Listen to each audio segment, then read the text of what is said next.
Bismillah. Assalamualaikum warahmatullahi wabarakatuh. Dan syukurillah tayyiban mubarakan fihi kama yuhibbu rabbuna wa yarda.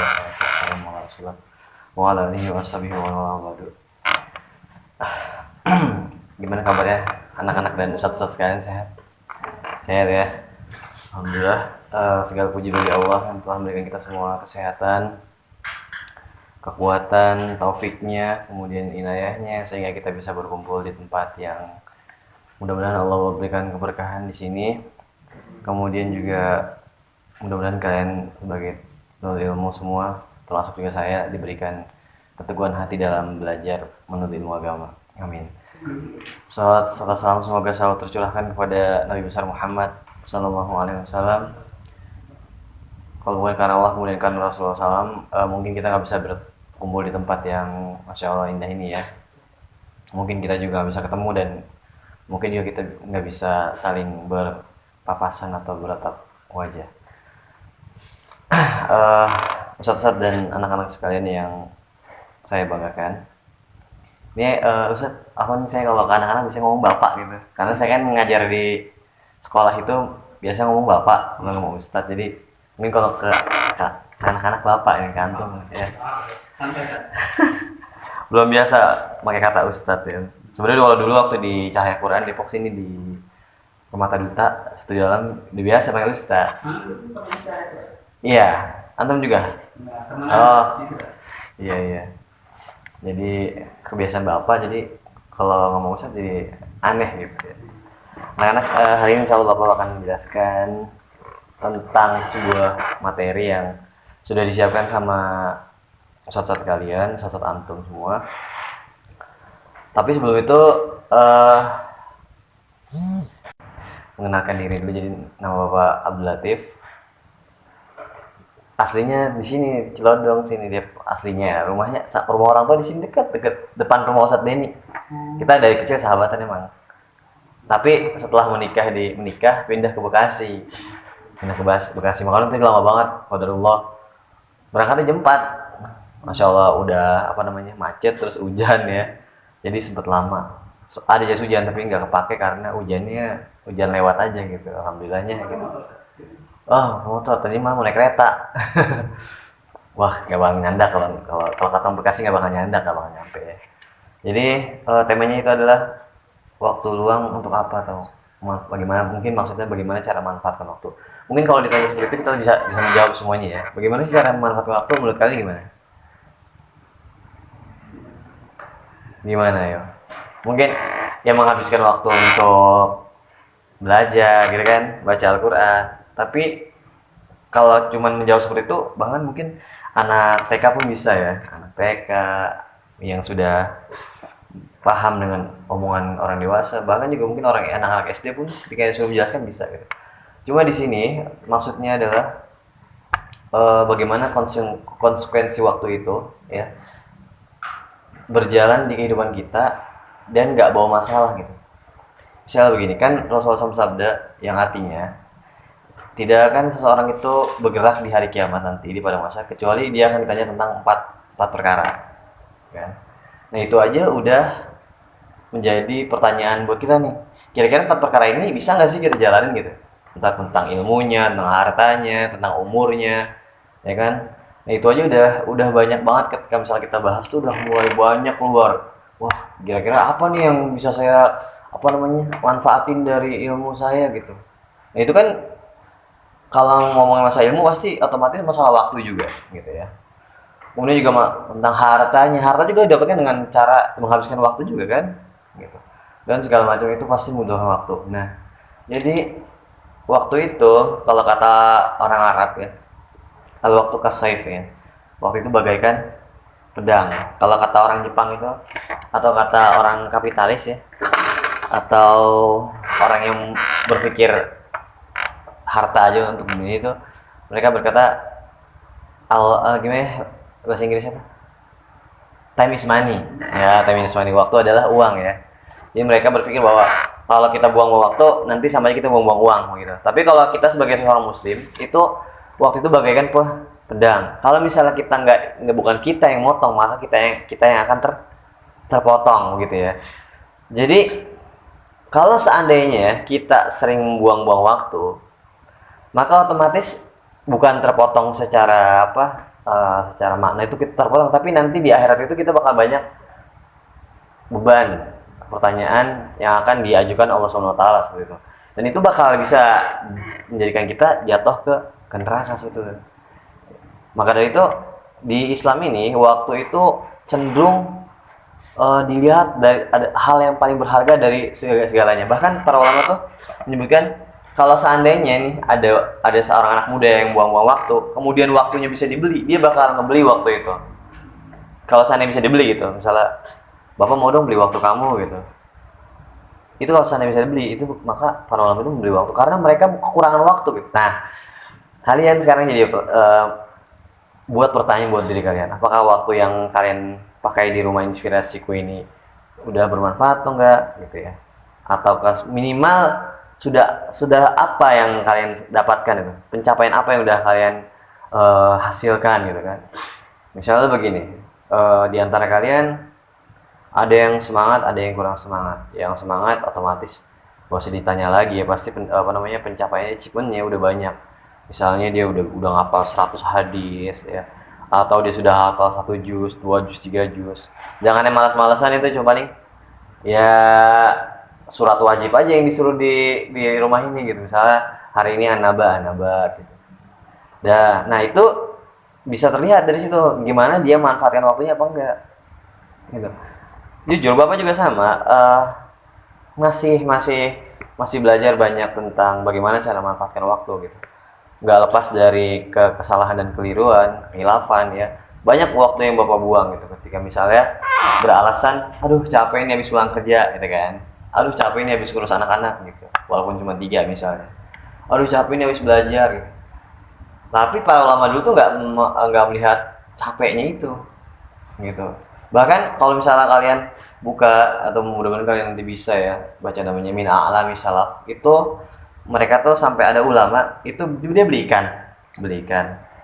Terus ketika belikan itu ngelihat majelis taklim. Nah di majelis taklim itu berhenti cuman waktu sholat aja.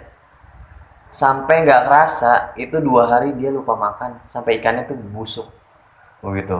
Bahkan ada para ulama juga saking sayang sama waktunya itu nggak mau makan roti. Kalau kita kan makan roti gitu, potek makan kan, makan.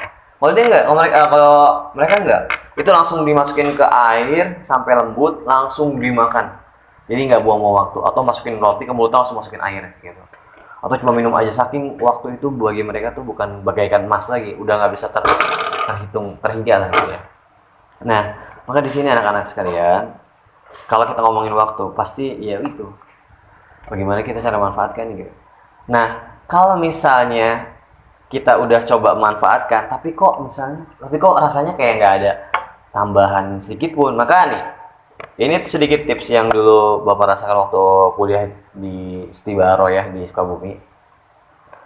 Jadi namanya ada 100 pencapaian ya, nggak usah 100 deh, 10 sih nggak apa-apa sih.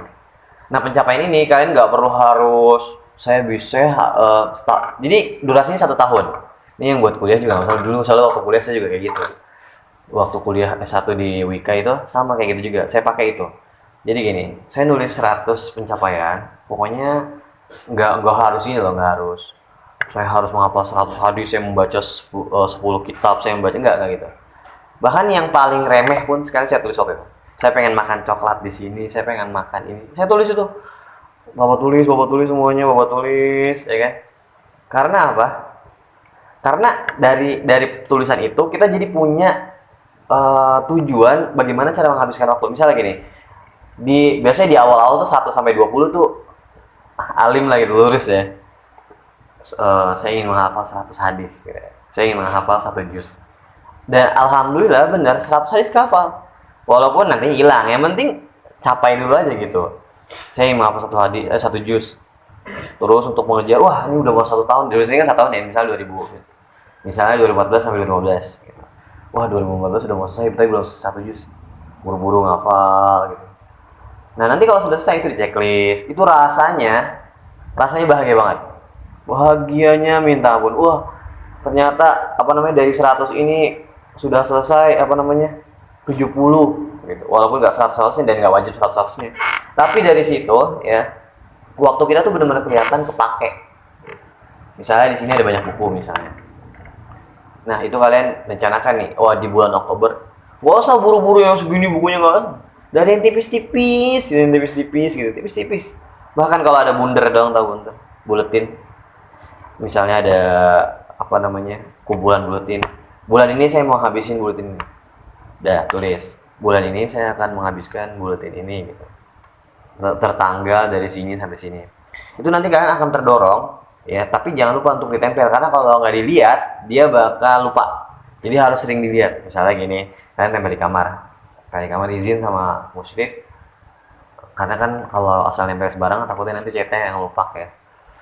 Izin biar nanti diedit sedemikian rupa. Nah, nanti kalian ketika misalnya bangun tidur, wah iya udah mau 1 bulan tapi belum selesai. Langsung nanti kalian tuh ada giroh, ada rasa buat ngabisin waktu kalian di situ. Dan itu bermanfaat banget. Bahkan dulu karena udah 100 udah sering kayak gitu, saya akhirnya tambahin. Misalnya di tahun ini saya pengen beli buku 100 gitu. Enggak, waktu itu saya nulisnya 50 sih, 50. Di tahun ini saya juga ingin ke 10 perpustakaan. Itu tuh alhamdulillah nah. Jadi tercapai dan waktu yang terasa apa namanya? Sering banget habis. Nggak jelas, jadi habisnya jelas alhamdulillah. Nah, itu tips salah satu dari Bapak ya. Jadi kalian tuh gini, tentukan tujuan kalian, jangan kesini itu karena misalnya saya disuruh orang tua saya Pak, gitu kan. Saya disuruh kesini biar saya belajar. Jangan, itu salah niat namanya. Karena niat itu satu fondasi yang paling penting dari semuanya. Rasulullah SAW innamal a'malu binniyat. Udah hafal semua nih hadisnya. Semuanya niat itu amal itu tergantung pada niatnya. Nah, saya di sini Pak karena disuruh sama paman saya, kalau enggak saya bakal diomelin, diusir dari rumahnya. Atau saya di sini karena pengen jadi alim atau pengen jadi pinter, nanti saya kalau udah pulang tuh saya ada imam masjid ngeselin banget, saya pengen debat gitu kan. Saya pengen ajak debat dia. Ada yang kayak gitu beneran. Bapak pernah ketemu kayak gitu ya. Jadi dia waktu belajar, waktu di Araya itu, dia ke Araya bukan untuk menuntut ilmu, tapi dia untuk balas dendam karena dulu sering diomelin sama imam masjidnya. Misalnya salah wudunya diomelin ini. Jadi dia pengen balik buat sebenarnya itu salah banget ya. Nah, makanya dari awal biar waktu bermanfaat, maka perbaiki dulu niatnya. Nanti kalau niatnya udah jelas nih. Udah karena Allah Subhanahu wa taala. Bahkan anak-anak nih, ada hal yang membedakan antara ibadah ya sama kebiasaan. Kebiasaan biasanya disebutnya adat ya. Adat itu dalam bahasa Indonesia artinya kebiasaan, sedangkan ibadah. Nah, itu bisa dirubah dengan hanya niat saja. Misalnya gini, kalau misalnya sholat itu kan itu wajib ya, tapi kan dilakuinnya berapa kali sehari? 5 kali kan? Berarti itu bisa jadi kebiasaan. Kalau seandainya ya kita sholat misalnya Rifki sholat, iya sholat Allah. Itu nggak niat ya. Kalau misalnya kalian baca di kitab Imam Syafi'i, niat itu paling penting. Jadi kalau mau sholat tuh Allah itu langsung niat di hati gitu. Oh, sebelum ngaji ini. Kalian barengin sama niat kalian, niat misalnya sholat dulu. Ya pokoknya sebenarnya nggak ada masalah pakai apapun ya. Misalnya sebelum sholat pun bilang Allahu Akbar nggak ada masalah. Tapi kalau paling bagusnya sih ketika kalian takbir tuh di hati kalian misalnya sholat zuhur di Allah. Nah kalau misalnya nggak itu ini di Imam Syafi'i ya. Kalau misalnya kalian nggak kayak gitu, itu sholatnya nggak sah. Karena niat itu masuknya apa? Rukun, syarat atau rukun ya, niat masuk ke rukun. Nah, kalau seandainya kalian nggak berniat itu bisa jadi kalian nggak sah. Nah, kalau misalnya kalian sholat 5 waktu nggak ada niatnya sama sekali, cuman sholat Allah, udah nggak niat gitu, cuman ya sekedar aja gitu, jalan karena udah jadi adat, jadi kebiasaan. Itu nggak ada pahalanya nanti. Atau misalnya kalian misalnya ngelakuin hal-hal baik yang nggak ada niatnya gitu, itu sama aja kosong gitu. Tapi kalau misalnya kalian ngelakuin kebiasaan atau adat, misalnya kebiasaan tuh makan, mandi, ya misalnya apalagi minum, terus kalian niatkan misalnya kalian mandi, saya niat mandi nih biar saya tuh seger karena Allah Subhanahu wa taala gitu kan, biar nanti pas lagi belajar saya nggak ngantuk, saya juga fokus. terus saya jadi lebih semangat. Itu bernilai pahala hanya karena dengan niat yang beda aja. Misal juga kalian makan, saya makan nih biar karena Allah Subhanahu wa taala, biar kalau saya makan nih saya punya tenaga buat belajar, saya punya tenaga buat bantu-bantu di sini, saya punya tenaga buat baca Quran, sholat segala macam. Itu jadi pahala anak-anak. Nah makanya ada orang yang berjalan setiap harinya ibadah, semua ngelakuin hal ini, tapi nggak ada apa namanya, nggak ada hasilnya, hanya dikarenakan niatnya dilupakan. Gitu. Dan ada orang yang cuma ngelakuin hal-hal biasa ya, sholat 5 waktu aja gitu. Tapi dia membarengi itu semua dengan niat ya. Misalnya dia nyuci baju ya karena Allah Subhanahu wa taala. Terus dia ngepel ya karena Allah Subhanahu wa taala, karena misalnya Rasulullah suka kebersihan atau kebersihan itu syatrul iman. Dia masak, pengen makan buat teman-teman nih, buat apa namanya, biar bisa pada bertenaga karena Allah Subhanahu wa taala. Nah itu semuanya berpahala jadinya. Beda sama orang yang jadiin kebiasaan atau ibadah, ya udah kebiasaan, jalan aja gitu. Jalan aja. Yang penting lancar, nggak ada masalah, nggak ada apa namanya kekurangan, nggak ada problem, jalan aja. Nah itu malah jadinya kosong, nihil ya, not nihil. Beda sama orang yang melakukan segala halnya itu dilandasi Allah karena Allah. Maka waktu itu bisa dimanfaatkan atau menjadi berkah ketika dibarengi sama niat yang benar karena Allah SWT. Ada pada waktu itu Bapak, kalau nggak salah itu 2010 ya, ada temen yang dia itu ngeremehin niat gitu. Jadi kalau misalnya dia mau ngambil satu, udah ngapain sih kayak gitu-gitu, lu tinggal kerjanya, padahal itu sangat disayangkan. Dan setelah itu dampaknya terlihat anak-anak ya. Karena kan niat itu ada di sebuah lupa cuman ya. Niat itu sebagai motivasi juga buat seseorang melakukan sesuatu. Kalau misalnya diniatkan, nanti dia ingat, oh iya, ini saya kan niatnya karena Allah. Kalau misalnya kalian niat karena Allah, otomatis apa yang kalian tuju? Kira-kira apa? Ya kalian maksudnya niat karena Allah doang gitu. Kalian apa yang kalian tuju? Kan misalnya sesuatu itu diniatkan, misalnya kayak beli buku, ya biar bisa dibaca, biar pinter gitu. Tujuannya biar pinter. Terus kalau kalian niat kalian karena Allah, itu apa yang kalian tuju misalnya? Ayo berpikir kritis ya. Ya salah satunya pahala lah ya. Kan Bapak udah jelasin sebelumnya pahala ya. Karena bernilai beda. Jadi, nah kalau kalian lihat pahala kan gini ya. Seseorang itu nggak dimasukkan oleh Allah Subhanahu wa taala ke surga bukan karena apanya? Bukan karena pahalanya kan? Bukan karena apanya, tapi karena rahmat Allah. Cuma untuk mendapatkan rahmat Allah kita harus berbuat baik, mendapatkan pahala yang banyak ya kan? Nah, ketika kalian niatkan suatu karena Allah SWT ya, karena ingin mendapatkan pahala, berarti ada satu yang kalian ingin tuju, yaitu surga. Nih, salah satu dan nikmat terbesar di surga adalah melihat wajah Allah SWT. Dan dari dulu waktu Bapak belajar, itu selalu ketika misalnya ada syekh baru yang datang, itu selalu niatkan karena wajah Allah SWT, bukan karena lihat wajah Allah SWT. Maksudnya niatkan karena Allah Subhanahu wa taala untuk mendapatkan surga agar bisa melihat wajah Allah di surga nanti gitu maksudnya. Jadi selalu tuh. Bahkan sampai kita disuruh nulis ya. Ini karena ini masih menyangkut waktu juga ya. Itu di depan sampul buku tuh namanya kan waktu kan karena di sana wajib Arab. Itu tulisannya tajdidun niyah, memperbaharui niat. Jadi harus ditulis tuh tajdidun niyah di setiap buku. Jadi kalau misalnya kita mau belajar, oh iya, perbaharui niat. Karena apa? Karena biasanya setiap orang itu akan mengalami masa futur atau bosan. Ya kan pasti kalian juga pasti lagi semangatnya. Wah, pokoknya hari ini bisa lah 1 juz baca Quran. Hari kedua masih bisa, hari ketiga masih bisa, hari keempat masih. Pasti hari kelima bosan. Enggak pasti sih maksudnya. Bisa jadi di hari kelima bosan. Capek. Udahlah hari ini 2 lembar aja deh gitu. Capek. Udahlah di hari ini 5 halaman aja dah. Capek hari ini enggak ngaji dulu gitu. Tapi kalau misalnya kalian ingat nih, ini wah iya niat saya belum diperbaharui. Udah kalian niatin, ya terserah sih mau merem. Pokoknya ya perbaharui lagi kayak update gitu. Update niat kalian nih, tapi bukan di Play Store ya. Di hati kalian. Update, kalian renungi lagi. Oh iya saya kemarin gak niat karena Allah. Sekarang saya niat karena Allah Subhanahu wa taala. untuk mendapatkan pahala agar bisa masuk surga, mendapat rahmat Allah gitu. Jadi kalian tuh perbaharui niat terus.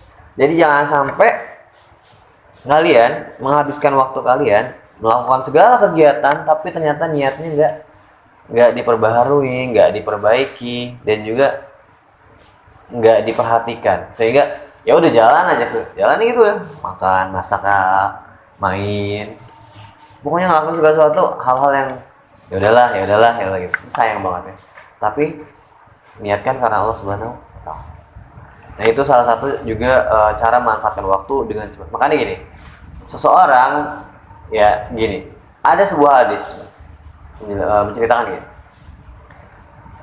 ada seorang yang ingin ke kampung sebelah karena temannya sakit dan dia pengen menjenguknya.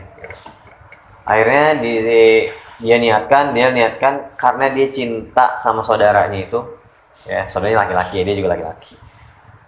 Dia cinta karena Allah Subhanahu wa Ta'ala dan dia niatkan karena Allah Subhanahu wa Ta'ala. Akhirnya ketemu sama malaikat di tengah jalan.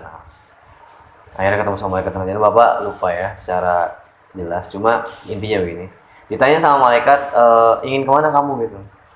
Saya ingin ke saudara saya di kampung sebelah gitu. Kenapa emangnya dia gitu? Dia sakit gitu. Dan dia tuh pengen jenguk karena Allah Subhanahu wa Ta'ala dan karena mencintai saudaranya itu. Dan dari hanya itu aja dia akhirnya diberikan surga oleh Allah Subhanahu wa Ta'ala. Begitu. Nah itu dan salah satu juga niat, kalau misalnya nggak ikhlas, nyemplungnya mana? Ke neraka kan? Bahkan ada seorang pelacur ya, mohon maaf, kita udah sering dengar, dia melihat dia kehausan parah ya. Akhirnya dia masuk sumur, megang sumurnya gini kan karena sumur, dan dia megang sepatunya itu di mulutnya, gigit sepatunya di mulutnya, dan sampai sumur dia ngambil air pakai mulutnya, itu pakai sepatunya.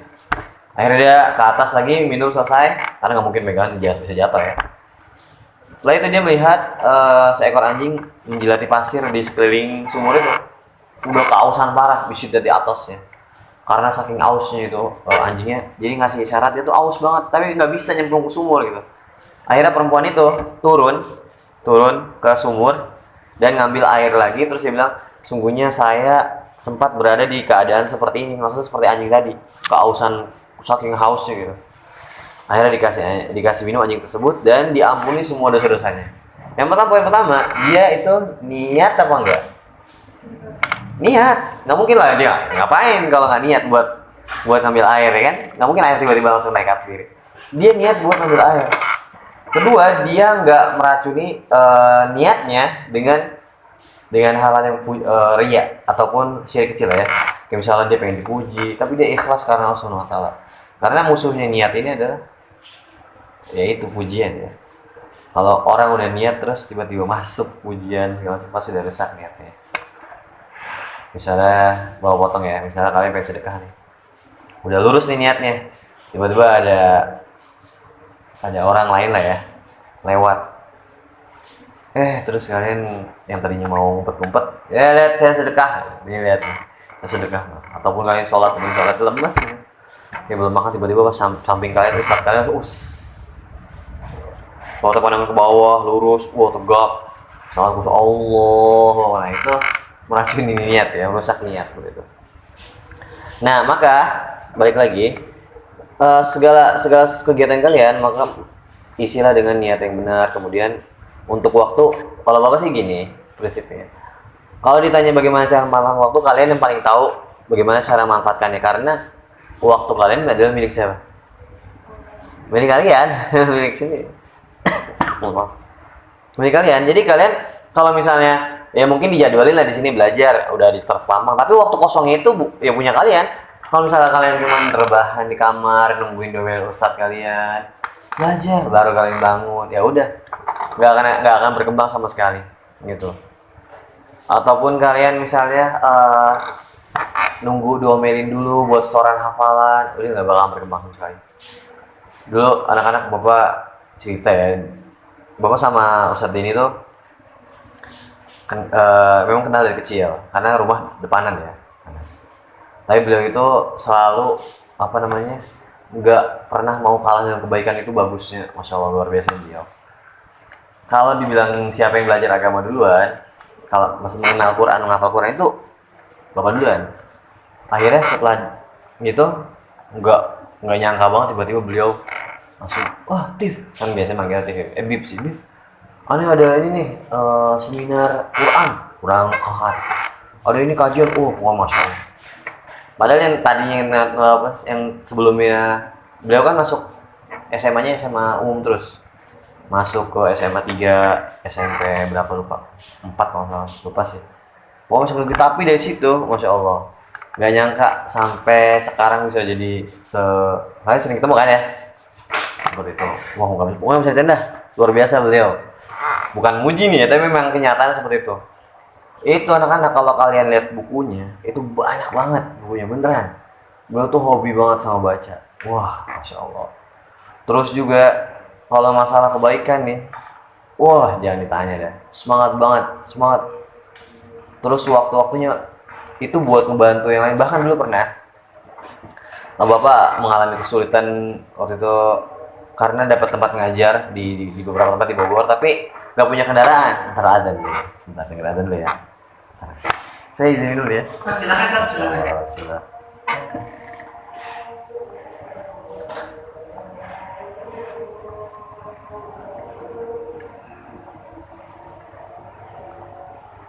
Ini kita sholat dulu atau habisin dulu aja kali ya? Sholatnya di sini atau di masjid? Oh iya, masih lumayan ya? Musola di mana sih? Musola sama masjid sama-sama lumayan jauh. Oh. Tapi kalau masjid ini ujung. Iya, ya tadi saya nyasar ke sana. Oh, sana. Iya. Nyasar ke sana saya. Catnya krim gitu maksudnya. Cat krim kan warna masjid. Dipijik deket kayak. Iya. Ini rumahnya tertutup banget sih. Jadi buat masuk tuh dulu sering main saya. Cuma main di pinggir kali situ. Di sini di samping ada kali. Nggak bisa masuk, ditutup. Ketat banget. Masuk aja dia mah ada itu ya. Pakai kartu kan. Iya.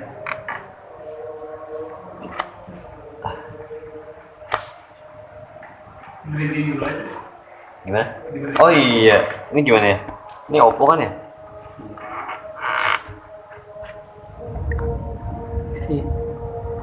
Ini ya. Iya. Baik. Jadi nasihat Bapak buat anak-anak sekalian, buat yang mahasiswa juga. Kalau ada waktu luang itu, ya ini buat diri Bapak juga, karena ngeri juga kalau nasihatin orang ya. Tadi kan lagi cerita saat ini, pokoknya banyak. Tanya aja sama beliau deh, pokoknya luar biasa. Jadi kalau kalian ada waktu luang, usahakan itu waktunya dipakai. Jujur kalau misalnya Bapak bisa kembali ke masa kecil tuh, rasanya pengen buat balik. Bukan buat apa ya, bukan buat main-main, bukan. Tapi bener-bener pengen belajar lagi, ngafal Quran lagi, terus juga pengen lebih semangat lagi, mau itu belajar umum atau ilmu syar'i. Pokoknya pengen banget rasanya balik ke masa lalu buat belajar lagi. Tapi sayang waktu udah nggak bisa terulang ya. Kalau kalian nanti udah nikah, jangan berpikir bahwa nanti saya mau ngafal Quran mau sambil nikah nih, mahasiswa ya. Biar nanti nggak bisa, udah nikah mau udah susah banget ya. Kalau mau dari sekarang gitu, sekarang atau tidak sama sekali gitu. Jadi nih kamu semuanya nih, adik-adik sekalian, anak-anak, ini kan SMP ya, itu masa-masa kalian tuh masa-masa emas, apa namanya, otak kalian lah gitu. Memang di awal ngapal tuh memang susah untuk masih SMP tuh, kayak kerasa berat banget. 2 baris, 3 baris susah banget. Ya itu karena belum terbiasa. Seseorang itu bisa karena terbiasa. Kalian pernah lihat orang naik pohon kelapa nggak? Dia kira-kira baru sekali atau misalnya acara buat dia baru sekali atau dia udah sering naik karena terbiasa. Makanya tuh ngafal juga gitu. Awalnya memang ya Allah susahnya. Dulu waktu pas mulai ngafal, Bapak ya waktu awal mulai ngafal, itu beneran satu halaman tuh 2 jam ngafal satu halaman. Udah gitu 10 menit hilang, udah lupa, cuman kerasa kayak remang-remang doang gitu. Tadi ngafal apa ya gitu. Wah rasanya bener-bener, akhirnya belajar lagi, ngafal. Oh setiap hari ada waktu ngafal sampai ada buku dihafal, coba dihafal, ada hadis lagi baca dihafalin, ada ini dihafalin, ada teks dihafalin semua. Karena apa? Karena kan kalau pisau itu semakin biasa semakin tajam kan. Begitu juga otak ini sama. Ketika udah terbiasa dan alhamdulillah banget. Bapak akhirnya ngerasain tuh ngafal 15 menit itu satu halaman dan gak langsung lupa. Jadi misalnya dudukin 15 menit baca aja, baru baca dong 10 kali. Biasanya kan kalau Bapak tuh ngafal satu dari ayat paling atas sampai paling bawah tuh baca 10 kali. Biar kerasa gitu. Bayang-bayang ayatnya gitu. Itu baru ngulang 10 kali udah hafal. Karena udah saking otak udah terbiasa buat ngafal gitu. Dan itu ternyata bukan buat saya aja, tapi buat semua orang. Dan ada temen, ya Allah, itu Allah takdirin beletnya minta ampun, bener dah. Ya Allah, istilahnya kayak bego banget lah gitu kasarnya ya. Tapi dia dengan kesungguhannya tuh, kalau kita bangun tidur nih, pengen keluar gitu dari asrama, itu dia duduk di tempat pos gitu, ngafal gitu. Wah luar biasa banget, sampai akhirnya dia tuh sekarang jadi kepala pesantren, kepala sekolah lah gitu, kepala sekolah pesantren. Itu gak nyangka banget yang tadinya tuh dikata-katain lah, lemot segala macam. Bukan kata-katain sih, diledekin aja biasa gitu. Ternyata dia hafalannya paling kuat, ceramahnya paling bagus, bahkan ngafal teks Indonesia, Arab, Inggris itu cepet banget. Jadi kalau misalnya kalian dari sekarang nih ya sering ngafal, Imam Syafi'i pun gitu, waktu masih kecil sering ngafal. Bukan tiba-tiba Allah kasih. Emang ada beberapa orang yang Allah kasih kemuliaan atau taufik yang ngafal tuh gampang, ada. Bahkan saya pun ngelihat teman waktu seasrama namanya Rifki Mulia Rahman. Jadi kalau misalnya dia baca sekali doang, itu langsung hafal beneran, satu halamannya tes dia langsung hafal. Itu emang udah Allah. Tapi di sisi lain juga sama, dari sebelum itu dia tuh ngafal terus. Nah setelah Bapak ngerasa itu dari duduk dari jam 8 sampai jam 12 tuh setengah juz ngafal. 8 sampai jam 12 setengah juz, 5 lembar atau 10 halaman ya sekitar 4 jam lah gitu. Wah semangat banget, kalian ngerasa wah enak banget nih ngafal begitu. Jadi kalau misalnya kalian punya waktu luang, jangan dihabisin buat baring, meratapi nasib, kenapa di sini sih gitu ya, sedih nggak bisa main smartphone ataupun HP, kalau di rumah bisa jangan. Ini namanya kalau di dunia pendidikan disebutnya ini setan gepeng. Jadi kan musuh terbesar para guru itu ini anak-anak nih. Kalau disuruh kan, jadi kan sekolahnya ada hafalan Qurannya. Anak-anak nih kalau disuruh ngafal itu masalah satu ini aja, udah saat ini aja. Orang tuanya capek pulang kerja, anaknya ngerengek disuruh hafal nggak mau. Ya udah ini nih selesai udah cuma si setan gepeng ini yang musuh para guru di segala penjuru. Makanya disebutnya setan gepeng. Makanya kalian bersyukur banget. Emang sih nggak kayak orang-orang anak-anak yang zaman sekarang yang tahu segala macam informasi gitu. Tapi kalian di sini beri taufik, di mana orang-orang yang udah tua yang baru kenal sunnah atau baru belajar, pengen banget belajar lagi, tapi waktu udah nggak ada, susah, harus cari nafkah, harus ini harus itu, ngurusin anak. Kalian numpung banget, belum ada beban apapun. Ya Allah, kalian nggak disuruh nyari duit, ya kan? Di sini suruh nyari duit ya? Nggak kan? Maksudnya kan ada loh pesantren yang enggak, kalau saya sih alhamdulillah nggak pernah berpikir gitu. Maksudnya yang pesantren tuh kayak pakai mobil zaman dulu tuh, nanti mobilnya tuh ngomong, dia tuh jalan bawa kotak amal ke setiap rumah. Assalamualaikum, kami di pesantren ini gini-gini. Kalian tuh nggak disuruh nyari duit kan? Udah, kalian tinggal makan belajar gitu. Istirahat udah ada, kipasnya 2 udah terbang kalian orangnya. Udah nggak ada yang perlu kalian pikirin. Cuman kalau misalnya kalian tiba-tiba kepikiran rumah, wajar nggak masalah. Tapi kalau kalian kepikiran hal-hal yang ya kok aku nggak bisa kayak gini, kok aku nggak bisa gini, lupain itu beneran. Sekarang kalian fokus dulu aja buat masa depan kalian. Insya Allah beneran, insya Allah. Kalau kalian hafal Quran, itu kalian kemanapun insya Allah itu gampang hidupnya beneran. Modalnya Quran aja ataupun ilmu syar'i aja itu insya Allah kalian hidup beneran. Sekarang banyak orang yang butuh banget sama sama guru ngaji ataupun sama orang yang bisa ceramah lah, istilahnya bukan ceramah ya, ngisi kajian. Banyak sekarang, banyak orang mulai sadar, tapi mereka udah tua, jadi cari yang muda-muda. Nah kalian Tapi bukan bapak ngajarin kalian belajar buat nyari duit, bukan. Maksudnya nggak usah takut gitu, nggak usah takut. Insya Allah ada jalannya kalau kalian udah belajar di pesantren. Terakhir sedikit, bapak tuh terakhir dari Denny, Ustadz Denny tahu lah gitu. Kalau kehidupan bapak masih kecil tuh, wah udah susah banget dan hancur banget lah gitu ya. Tapi setelah belajar ilmu syar'i dan memanfaatkan waktu semantap-manfaatnya, waktu itu waktu 2 tahun karena di area tuh cuma 2 tahun. Itu Allah angkat dari yang saudara apapun semua itu melihat rendah banget. Wah udah kayak hina banget dah.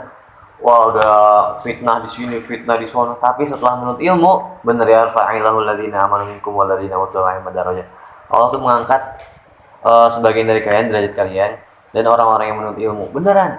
Setelah menuntut ilmu nggak ada satupun yang menghina. Bahkan mereka kadang-kadang ini gimana ya. Oh Latif, masya Allah udah begini gitu. Masya Allah. Bahkan yang tadinya dilihat kayaknya udah lebih baik sampah daripada kita gitu dulu, tapi sekarang udah jadi sampah dari ulang yang lebih bagus gitu ya. Ya bukan sampah jadi berlian beneran. Jadi manfaatkan waktu kalian. Kalau ada waktu jangan pernah berpikir untuk bosen. Karena kalau otak udah mikir bosen nih, udah kalian bakal bosen. Makanya doping terus semangat kalian dari mindset kalian dulu kan. Kalau kalian berpikir wah seru nih, wah ngafal insya Allah, insya Allah. Tapi kalau kalian ngapal lagi, udah selamat tinggal buat semangat gitu ya. Semangat ini kan. Dah, mungkin itu aja Ustaz anak-anak yang bisa Bapak sampaikan. Kurang lebihnya mohon maaf kalau kemana-mana ya aja karena nggak bawa buku, nggak bawa apa-apa. Jadi udah random aja lah gitu ngomong. Terus juga mohon maaf nggak bisa nyebutin dalil-dalil kayak Ustaz yang lain. Karena memang nggak banyak ngafal dalil ya, cuman tahu bahasa Indonesianya doang. Tapi mudah-mudahan sih sama lah ya.